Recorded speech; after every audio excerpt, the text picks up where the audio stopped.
우리 다시 한번 박수로 우리 하나님께 영광과 감사를 돌려드리겠습니다. 우리 옆에 분과 한번 인사했으면 좋겠습니다. 메리 크리스마스. 기쁜 성탄절입니다. 예, 안 계신 분도 몇 명 있는 것 같아요. 행복해야 될 인간이 왜 행복이 없을까요? 모든 사람들이 행복하기를 원하는데 참된 행복이 없습니다. 그래서 여러 가지로 발부둥 쳐보고 몸부림을 쳐보지만 더 문제가 오고 한계에 오고 더 고통 가운데 들어가게 되어 있습니다. 왜 그럴까요? 이게 오늘 성탄절하고 굉장히 중요한 연관성이 있죠. 예수님을 믿지 않는 사람들도 이렇게 성탄절이 되면 뭔가 이렇게 흥이 나지 않습니까? 물론 공휴일도 있지만 예전에는 길거리 가면 성탄절 이제 전부터 시작해서 계속 뭡니까? 이 찬양이 흘러나오잖아요. 캐롤이 막 흘러나왔어요. 저는 이제 불신자로 있을 때도 이제 그런 것들이 많이 있었거든요. 그래서 예수 안 믿는데도 어떤 그런 그 성탄절의 분위기가 있었거든요. 이제 언제부터인지 모르겠지만 거리에 이제 성탄절이 되어도 캐롤이 울려 나오질 않아요. 그죠? 신기하죠. 불신자들도 이렇게 성탄절이 되면 이게 뭔가 이렇게 들뜬 마음이 있거든요. 어쨌든 이게 성탄절하고 우리 인생들하고 굉장히 중요한 관계가 있거든요. 그래서 오늘 우리가 매년 맞이하는 그런 성탄절 형식적인 것이 아니라 우리 인생에 중요한 답을 내고 다시 한번 우리 자신을 돌아보면서 하나님 앞에 나를 세우는 그런 의미 있는 시간 되시기를 바라겠습니다. 모든 사람들이 다 행복하기를 원하죠. 그래서 행복의 조건으로 내가 물질이 풍족하면 행복하지 않겠냐. 그렇죠. 뭐 사람이 한 70%, 80%의 문제를 돈으로 해결할 수 있다 그래요. 좋겠죠. 돈이 있으면 좋죠. 뭐 내가 하고 싶은 거 다 하니까. 그런데 보니까 그 세계 수많은 그 재벌들 있잖아요. 뭐 CEO라든지 많은 그 경제인들 돈 많잖아요. 근데 그런 사람들이요 의외로 많은 스트레스와 또 많은 우울증 이런 데 시달려 가지고요 자살하는 사람들이 진짜 많더라고요.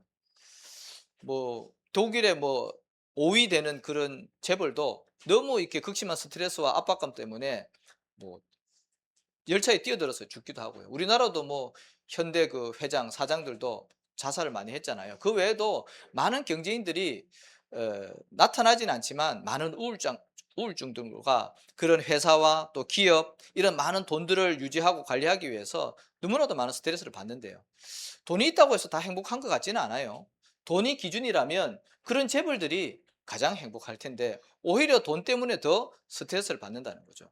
행복의 기준이 아닙니다. 있으면 좋기는 하죠. 자, 그리고 수많은 사람들이 내가 인기, 명예라고 볼 수 있겠죠. 이런 게 있으면 행복하지 않겠냐. 그런 생각을 합니다. 뭐 인기라 그러면 연예인들 같은 경우, 그죠? 그런 사람들이 많은 인기를 가지고 있잖아요. 또 인기가 있으면은 여기저기서 부르기 때문에 돈도 따라옵니다. 그런데 의외로 연예인들이요, 이 중독 같은 데 많이 걸려 있거든요. 연예인들 보면 앞에 설 때는 사람들이 막 환호를 하고 막 좋아하고 이름 부르고 막 노래 부르니까 좋아하잖아요. 그럼 자기가 뭔가 된 것 같이 막 그렇게 업돼 있단 말이죠. 그런데 공연을 다 마치고 무대가 다 끝나고 나면 그 뒤에 밀려오는 허탈감과 공허함 이런 것들을요 어떻게 해결이 안 된대요. 그래서 그 뭔가를 채우기 위해서 자극적인 것으로 자꾸 들어간다는 거죠. 그냥 뭐 술 마시고 파티하고 뭐 마약하고 이런 것들로 더 무너진다는 거죠. 그래서 연예인들 보면 나중에 보면 꼭 그런 것들로 다 이렇게 무너지지 않습니까? 어, 뭐 저도 이제 약간 그런 허무함 그런 것들을 한번 겪은 적이 있는데 제가 청년 때 청년 선교국에 회장이 된 적이 있어요. 그, 뭐 이렇게 하다가 이제 서울과 뭐 이렇게 지역을 순회하면서 청년 선교국에 대해서 홍보를 해야 되는 거예요. 근데 이제 갑자기 이제 뭐 지부 회장을 맡다 보니까 사람들 앞에 막 계속 이제 그때부터 서야 되는 거예요. 근데 뭐 몇 명 안 보이던 그런 분위기 속에서 어떤 한 큰 교회를 갔는데 거기 한 뭐 100명 정도가 이렇게 모인 거예요.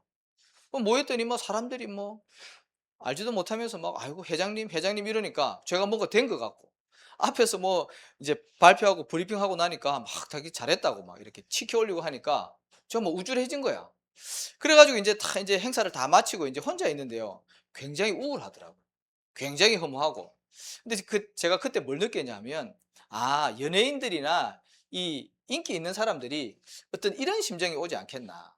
뭔가를 확 행사를 할 때는 막 기쁘고 사람들하고 같이 있으니까 뭔가 이렇게 있는데, 이게 혼자 있는 시간, 빈 시간에는요 너무 이상한 거 있죠. 인간이 그렇거든요. 그래서 마약하고 자살하고 우울증 걸리고 시달린단 말이죠. 그러니까 그것도 사실은 행복이 아니라는 거죠. 그래서 수많은 연예인들이 자살도 많이 하지 않습니까? 인기가 기준이라면 행복해야 되는데 그렇지가 않다는 거죠. 어, 또 내가 권력을 잡고 이게 힘이 있으면은 막 세상을 움직이고 조직을 움직이고 그러면은 내가 좀 행복하지 않겠나. 근데 정치인들을 봐도요, 제가 행복해 보이지는 않아요. 맨날 싸우고 서로 막 헐뜯고 비방하고 그런 것들을 보면서 저것도 행복이 아니다. 권력의 최정상인 대통령도요, 무너지고 감옥 가고 자살하고요. 행복하다면 그러지는 않겠죠. 더 나아가서 우리가 종교 생활을 하면 행복할 줄 알고, 그죠? 우리가 가지고 있는 모든 짐을 내려놓을 줄 알고 종교 생활도 해봅니다. 근데 종교가 보니까는 뭐 이렇게 진짜 이거를 답이 없으면은 종교는 또 하나의 짐이 되더라고요. 저희 그 고종 사촌 누나가 합천 해인사에 고등학교 졸업하자마자 그 뭡니까 그 들어갔어요. 비구니로 들어갔어요. 제가 초등학교 때 한번 찾아간 적이 있는데 그 누나가 그러더라고요. 그 제가 초등학교 때인데 이제 만나서 이렇게 얘기를 하는데 자기가 불교에 들어와 가지고 굉장히 실망을 했다는 거예요. 자기가 생각했던 그런 어떤 불교의 분위기가 아니라 이게 남자 스님들이 이제 뭐 들어간 지 얼마 안 된 땡중이겠죠. 그러니까 이게 남자니까 이렇게 정욕들이 있을 거 아니에요. 그걸 못 이겨 가지고 몰래 산에 어딘 가 가지고 고기도 구워 먹고 담배도 피우고 술도 먹고 또 막 여자 스님들 뒤에서 껴안기도 하고 그런 것들을 보면서 자기가 너무 이렇게 뭡니까 실망을 많이 했다 그러더라고요. 어 인간이 뭐 거룩해지고 깨끗해지고 나의 죄를 사함받기 위해서 열심히 막 노력을 하잖아요. 스님 뭐 불교를 욕하는 건 아니고 자기의 그런 것들을 그 해결하기 위해서 불교 같은 경우는 산으로 들어가잖아요. 모든 것을 다 끊어버리잖아요. 그래도 그게 해결이 안 되거든. 저번에 한번 TV에 보니까 그 다큐멘터리인데 이 여자 스님이 뭐 불교에는 그런 게 있대요. 어떤 공간에 들어가 가지고 밖에서 문을 잠가 버린대요. 그리고 거기서 뭐 기간을 정해 가지고 뭐 100 일이면 100일 거기서 기도를 하는 거예요. 깊은 기도를 하는 겁니다.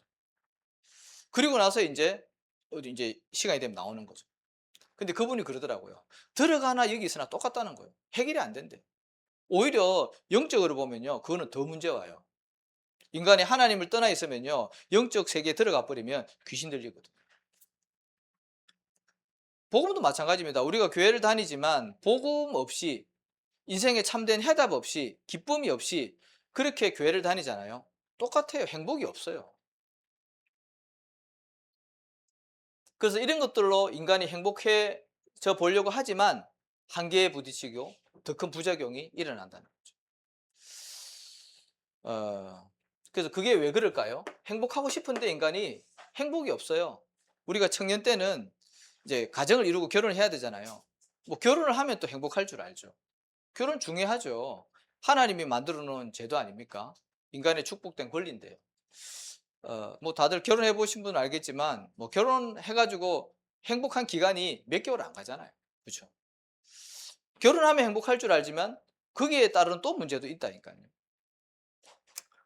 자, 그래서 인간은 행복하려고 하지만 행복할 수가 없다. 왜 그런가 하니까 그 문제를 해결하기 위해서 인간의 참된 행복을 주시기 위해서 이 땅에 누가 오셨다고요? 그리스도가 이 땅에 오신 겁니다. 왜냐하면 인간에게는요, 절대로 해결할 수 없는 이 세 가지 중요한 근본 문제가 있거든요. 이거를 해결하지 않고는 그 어떤 것으로도 인간에게는요, 참 평안이 없어요. 참 만족이 없다니까요. 예수님과 그 사마리아 성 수가성의 여인과의 대화가 있잖아요. 남편이 5인데 만족이 없어요. 네 남편 데리고 오라 그랬더니 자기는 남편이 없대요. 남편이 5이나 있는데. 자, 그래서 왜 인간이 그러면 행복이 없고 이 문제를 해결하기 위해서 하나님이 누구를 보냈냐? 그리스도를 보내셨는데 이 그리스도가 왜 오셨다고요? 오늘 우리 마태복음 1장 21절에 읽었잖아요. 그가 자기 백성을 그들의 죄에서 구원할 자다 그랬습니다. 이 죄 때문에 인간이요, 만족이 없는 거예요. 행복이 없는 겁니다. 그래서 인간이요, 죄 문제 해결해야 됩니다. 근데 가장 큰 죄는 원죄거든요. 여기서 말하는 이 원죄는 인간이 지은 죄가 아니에요. 나와 상관이 없어요. 그런데 태어나 보니 이거는 뭐냐니까 하나님을 떠나 있는 상태를 얘기를 하는 겁니다. 영적으로 죽어 있는 상태를 얘기를 하는 거예요. 그거를 보고 원죄라고 합니다. 여기 해결을 안 되면 어떻게 되냐? 지옥 갑니다. 결론적으로. 죄 문제 해결을 못하면 지옥 가고 살아있는 동안에 저주 재앙이 끊임없이 옵니다. 그 세상에서도 우리가 죄를 지으면 형벌을 받잖아요. 그죠? 마찬가지입니다. 하나님의 자녀도 죄를 지으면 거기에 대한 문제가 온다니까요. 근데 중요한 거는 아까 얘기했듯이 이 원죄는 하나님을 떠나 있는 상태이기 때문에 이 문제가 해결이 안 되고서는 참된 행복이 없어요. 죄 지은 사람이 행복합니까? 평안하지 없죠. 다른 사람은 몰라도 자기가 죄 지으면요, 그 죄책감 때문에 항상 시달린다니까요. 그러니까 하나님을 떠나 있는 상태이니까 늘 뭔가 방황하고 뭔가 공허하고 뭔가 두려움에 잡혀 있고 우울한 겁니다. 마치 어린아이가 부모님을 떠나 있는 것처럼. 그게 하나님을 떠나 있는 상태의 원죄라니까요. 아담과 하와가 지은 죄가 인류의 모든 인생들에게 다 똑같이 오는 거예요. 어떻게 보면 억울하죠. 그런데 어쩔 수가 없어요. 대표성의 원리라고 합니다. 그걸 신학적인 용어로. 아담과 하와가 지은 죄인데요, 그 이후에 태어나는 모든 사람들이 이 원죄를 가지고 태어난다니까요. 로마서 3장 23절에 모든 사람이 죄를 범하였으며 하나님의 영광이 이르지 못했다 했습니다. 모든 사람이. 그래서 6장 23절에는 뭐라고요? 죄의 싹은 사망이다. 그래서 지옥 가는 겁니다. 왜? 죄 문제 해결이 안 돼가지고. 그래서 이 문제를 해결하기 위해서 그리스도가 이 땅에 오셨다는 거죠. 그렇잖아요. 그들의 죄를 해결할 자, 구원할 자, 그분이 이 땅에 그리스도로 오셨다니까요. 그 날을 기념하는 날이 성탄절이라니까요. 성탄절 영어로 뭔지 알죠? 크리스마스, 그리스도 그런 뜻이래요. 마스는 미사라는 단어에서 나온 말이래요. 예배. 그리스도께 예배하는 날이 성탄절이라니까요. 우리가 그냥 1년에 한 번 공휴일이라서 뭐 육신적으로 즐기고 가족과 함께 있는 그런 시간이 아니라 왜 그리스도가 오지 않으면 안 되는 그 이유를 발견하는 날이 성탄절입니다. 자, 그리고 이 원죄 때문에 어떻게 보면 사실은 인생이 죄를 짓게 돼 있는 거죠. 자범죄. 인간이 짓는 죄를 자범죄라고 합니다. 이 원죄하고는 다르죠. 하나님을 떠나 있고 원죄 가운데 있기 때문에 인간이요, 착하게 살 수 있는 능력이 없어요. 죄를 안 지을 수 있는 능력이 없다니까요. 죄를 안 짓고 싶죠. 근데 죄 짓잖아요. 그 왜 그래요? 이것 때문에 그래요. 이것 때문에. 자, 그래서 불신자들, 하나님 안 믿는 사람들은 뭐 어쩔 수가 없고요. 근데 예수님을 믿는 저와 여러분에게도 이 자범죄는 있잖아요. 그렇죠? 오늘도 죄를 짓는다니까요, 우리가요. 자, 그래서 이 문제가 우리가 해결되어져야 되는데 성경에는 613가지의 율법이 있는데요. 그 율법 중에 하나만 어겨도 그건 죄 지은 거예요. 그죠? 그래서 그것 때문에 구약에는 어떻게 했죠? 양 잡았잖아요. 피제사를 드렸다니까요. 그 죄 문제를 해결받기 위해서 양 데리고 와서 제사장 앞에 가서 희생 제물을 드려야 돼요. 그래가지고 그 제사함 받았다니까요.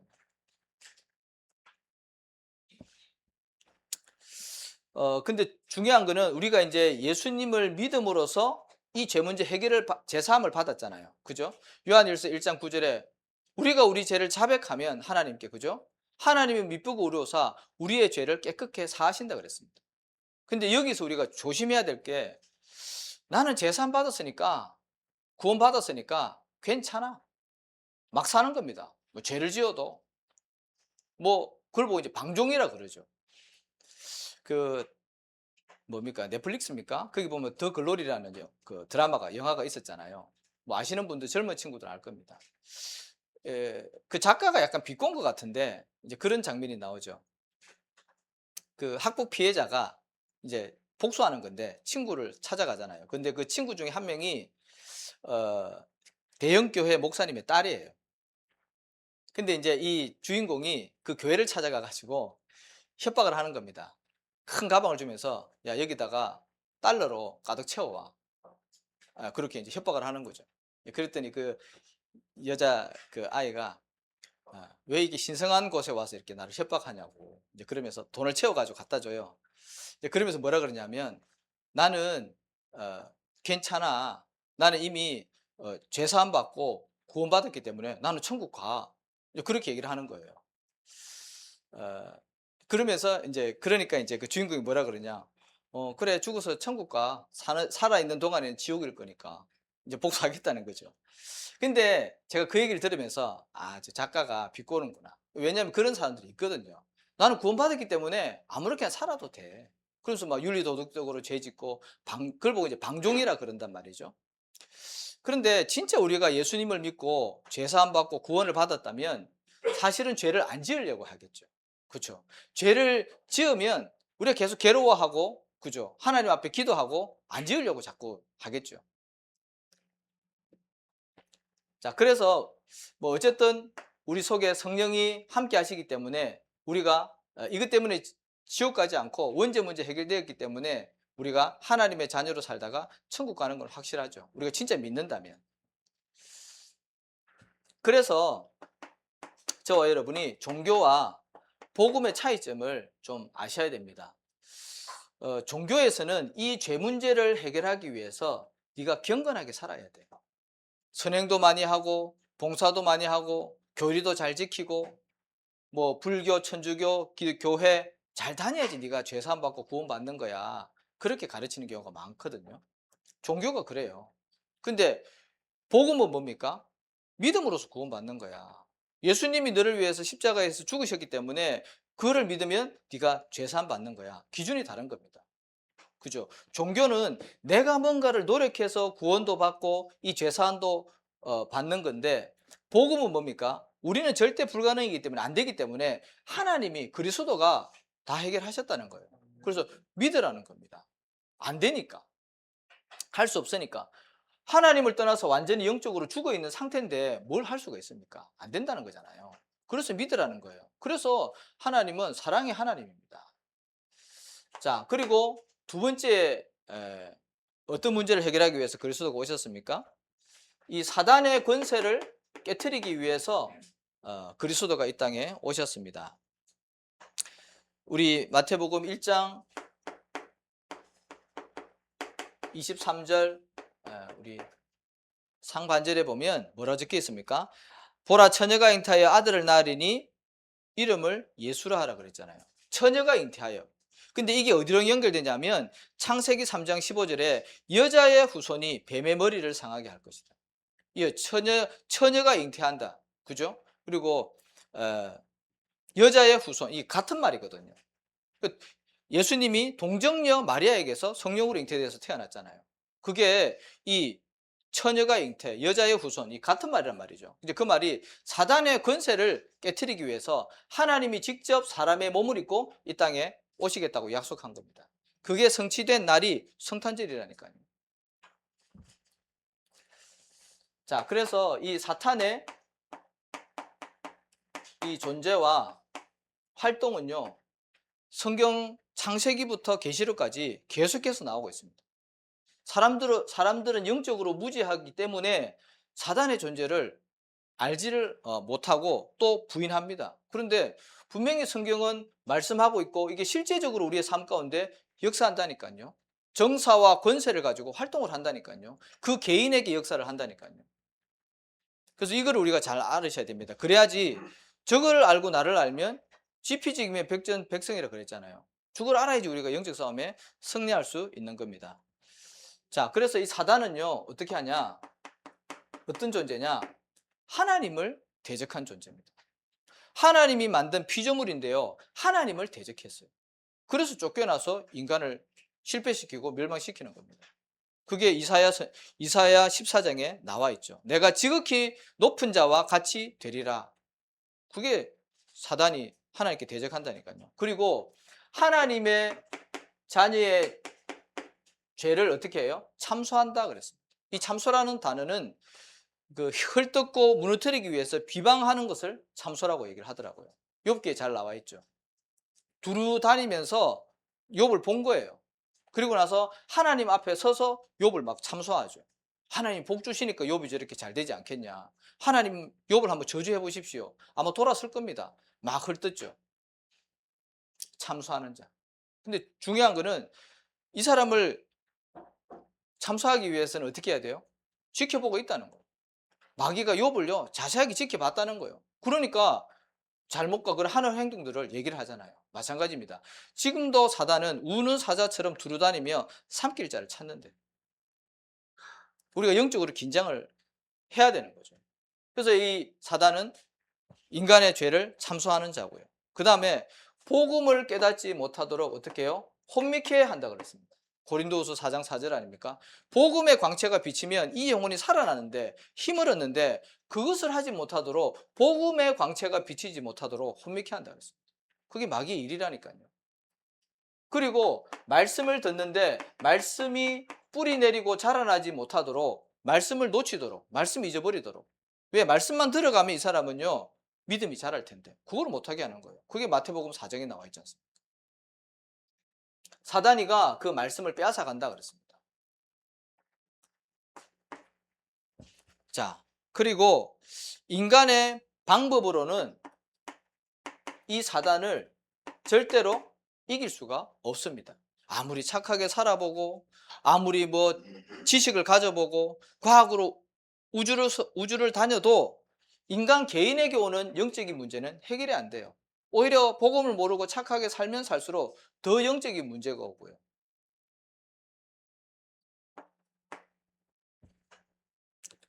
자, 그래서 그리스도가 사단의 권세를 깨뜨렸지 않습니까? 어떻게 이 사단의 권세를 무너뜨렸습니까? 마태복음 4장 1절에서 7절에 보니까 하나님의 말씀으로 이 사단을 꺾었습니다. 예수님이 40일 금식할 때 사단이 3번을 공격하지 않습니까? 그때 신명기에 기록되어 있는 말씀으로 이 사단을 무너뜨렸다니까요. 그래서 여러분들이 말씀을 가지고 있으면 영적 싸움에 승리하게 되어 있습니다. 그 다음에 히브리서 2장 14절에 보니까 그리스도가 어떻게 해요? 죽으심으로 사단의 권세를 깨뜨렸습니다. 그러니까 죽음을 통하여 죽음의 세력 잡은 자 곧 마귀를 멸하시며 그랬습니다. 사람들은 다 살려고 발버둥 치는데요. 예수님은 죽으려고 사실은 어떻게 보면 이 땅에 태어나신 거예요. 우리의 죄를 위해서. 그게 보고 대속의 은혜라고 얘기하지 않습니까? 죽음으로써 죽음의 세력 잡은 자 마귀 권세를 깨뜨린 겁니다. 자, 그리고 어떻게 해요? 부활하심으로 사단의 권세를 깨뜨린 겁니다. 에베소서 1장 20절에서 22절. 죽으시고 부활하셔서 보좌 우편에 앉으셨어요. 모든 이름을 그 발 앞에 복종시키고 굴복시키는 이름. 사단의 권세를 깨뜨린. 부활하셔서 사망 권세, 사단의 권세를 깨뜨리신 겁니다. 그리스도의 조건 중에 하나 아닙니까? 대속의 은혜가 있어야 되고 부활하셔야 돼요. 다시 살아나셔야 된다니까요. 그래서 그리스도를 완전히 결박한 겁니다. 그래서 우리도 이 그리스도를 사실로 믿고 선포하면 영적 싸움에서 승리할 수 있습니다. 그런 신분과 권세를 저와 여러분이 받았다니까요. 자, 그리고 이 땅에 오신 이유 세 번째가 뭡니까? 하나님이 우리와 함께 하시기 위해 그랬습니다. 마태복음 1장 23절 하반절에 보면 나와 있죠. 아들을 낳으리니 그 이름을 예수라 하라. 그의 이름은 임마누엘이라 하라. 이를 번역한즉 하나님이 우리와 함께 계신다. 죄와 사단 문제로 하나님과 함께 할 수 없는데 하나님이 우리와 함께 하시기 위해서 오신 겁니다. 그 최고의 축복이죠. 어떻게 창조주가 피조물과 함께 할 수 있겠습니까? 그게 하나님의 사랑이고 우리를 구원하시는 방법입니다. 함께 임마누엘의 축복이죠. 자, 그래서 창세기 1장 26절에서 28절에 보니까 임마누엘 함으로써 하나님의 형상, 원래 인간을 사실은 회복시켜 주신 거거든요. 인간은 영적인 존재입니다. 우리가 몸을 입고 지금 여기서 예배를 드리고 있지만 우리에게는 이제 영혼이라는 게 있어요. 그래서 그 영혼이 하나님을 만날 때 우리는 하나님의 자녀의 축복을 누리는 겁니다. 예배도 사실은 이게 영적인 활동 아닙니까?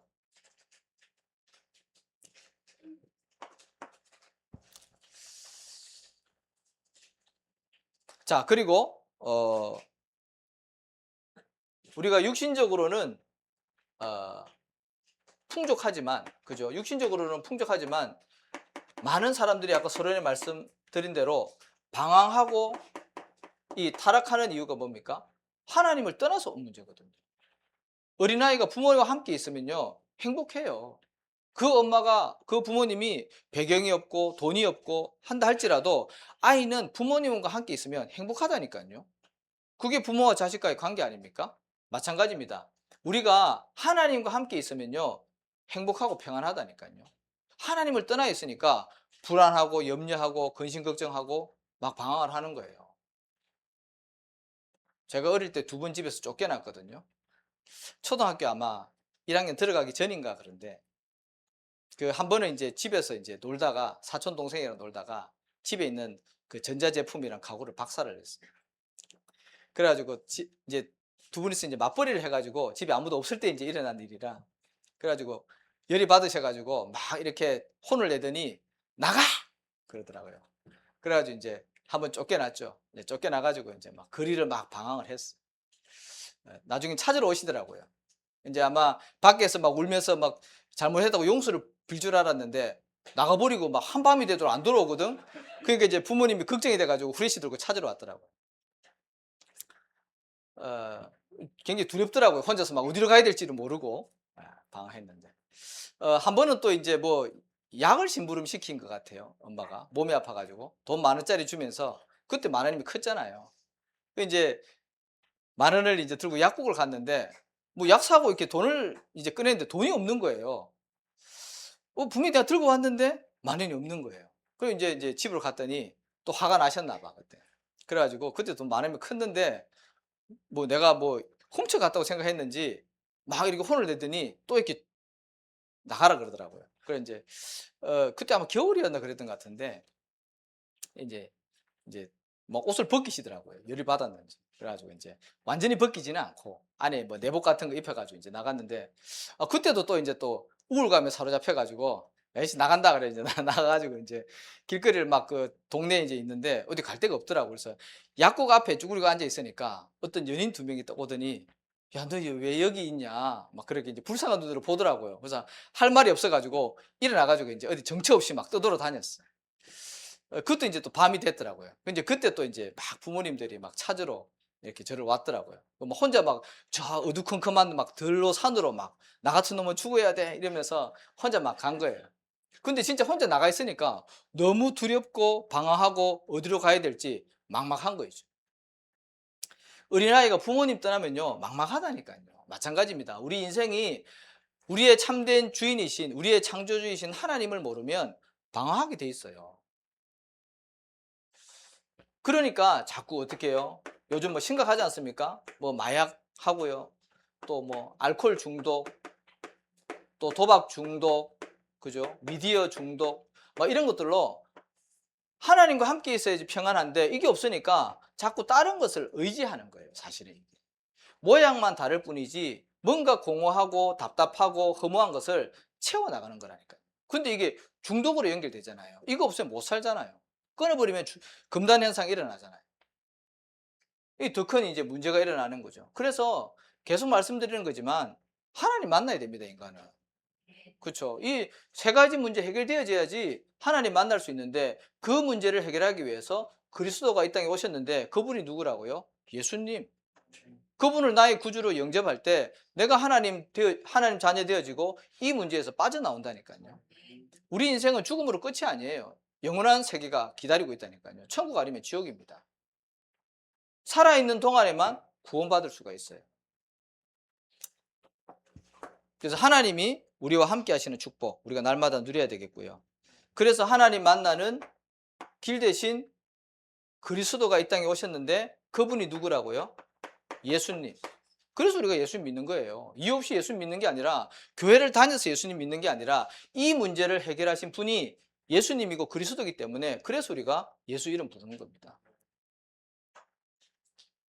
자, 그래서 어떻게 해요? 요한복음 14장 6절에 내가 곧 그 길이요 그랬습니다. 하나님 떠나서 문제이기 때문에 하나님 만나는 그 길이요, 그 말입니다. 그래서 마태복음 27장 51절에 보니까 예수님이 십자가에서 죽으실 때 지성소의 휘장, 성소와 지성소를 가리고 있는 그 휘장이 위에서부터 아래로 쫙 찢어졌다 그랬습니다. 아무나 지성소에 들어갈 수 없거든요. 그 말은 하나님께 옛날에 그 예배 드리러 갈 때는 그 제사를 드려야 되잖아요. 그죠? 근데 아무나 지성소에 들어갈 수 없는데 누구나 들어갈 수 있도록 예수님이 하나님 만나는 길이 되신 거예요. 그래서 성소의 휘장이 갈라졌다니까요. 히브리서 10장 20절에 보니까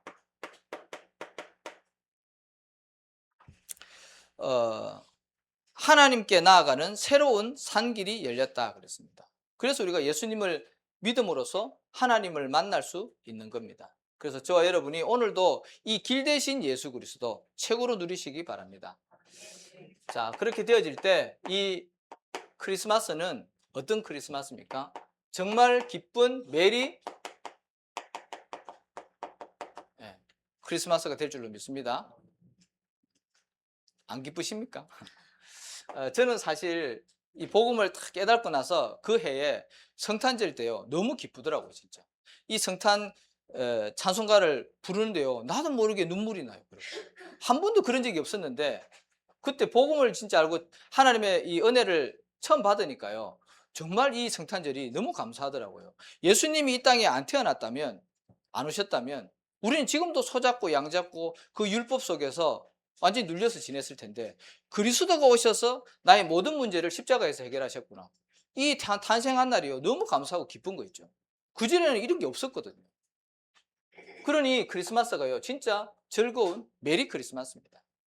근데 이거를 어떻게 해요? 우리는 매일 누릴 수 있습니다. 그걸 보고 이제 크리스마스가 1년에 한 번 드리는 그런 절기의 행사가 아니라 매일 크리스마스죠. 맞잖아요. 그리고 어떻게 해요? 항상 이 그리스도의 축복을 누리는 겁니다. 그거를 보고 24라고 하는 겁니다. 날마다 누리고, 항상 누리고. 자, 그래서 저와 여러분이 오늘 의미 있는 날에, 이 성탄절에 이 하나님 우리에게 주신 최고의 축복인 그리스도를 최고로 누리시는 그런 은혜가 임하시기를 예수님의 이름으로 축복합니다. 살아계신 하나님, 감사합니다. 그리스도가 이 땅에 오셔서 사단과 죄와 지옥 문제를 십자가에서 해결하심을 감사를 드립니다. 그 예수 그리스도를 우리 인생의 주인으로 모시고 하나님의 자녀의 신분과 권세를 누리다가 정말 하나님이 원하시는 또 전도자의 삶으로 인도받게 하여 주옵소서. 오늘 성탄절 최고의 이 은혜를 누리는 날이 되게 하시며 우리 가정과 가문이 복음화되어지는 은혜의 시간 되어지게 하옵소서. 감사드리며 예수 그리스도의 이름으로 기도하옵나이다. 아멘.